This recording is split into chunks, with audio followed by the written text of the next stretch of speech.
episode 66 of Fist of the North Star, 1 point. The keyword for this episode is going to be sight. Of course, one of the best episodes of this series, but like every episode of this series is great, maybe, but so hard to say. But anyway, Shu gets his sight back at the top of the pyramid. How does that work? First of all, honestly, I don't care about the anatomical explanation behind this, whether it's physically possible or not. We're trying to see through appearances, remember, through the body. So what does that mean, though?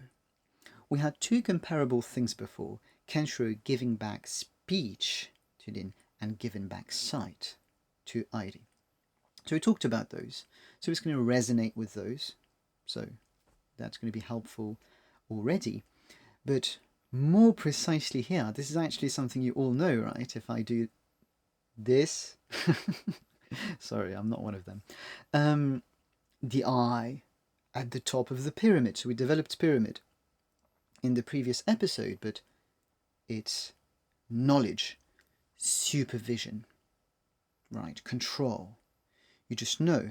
You get to the top, you have 𝙿𝚎𝚅𝚌𝚎. So that's the most difficult thing to build, to construct. And once you get to the top, you get the vision, you get knowledge, you get insight. That's probably the best word. You get insight. You just know. You get this internal vision, typically predicting, foreseeing, kind of abstract, transcendent vision. And remember that Shu is suffering to get to the top. We talked a bit about this in the previous episode. And so you may imagine in his place that suffering so much physically, you may doubt, I don't know whether that's what happened to him, but you may imagine that you'd wonder whether you're doing the right thing. Suffering that much, but you still do it.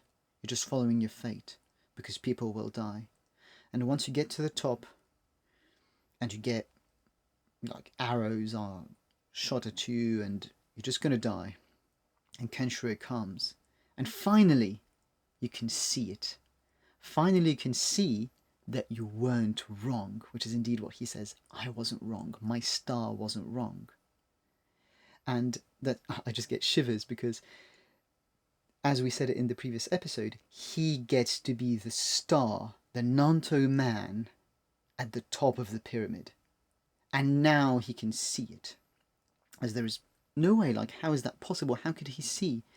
And he gets his final, shivers again, he gets his final reward to simply see the man. And so there is this equation between his physical, his literal sight of Kenshiro, and his insight that the Hokuto will reign in the heavens.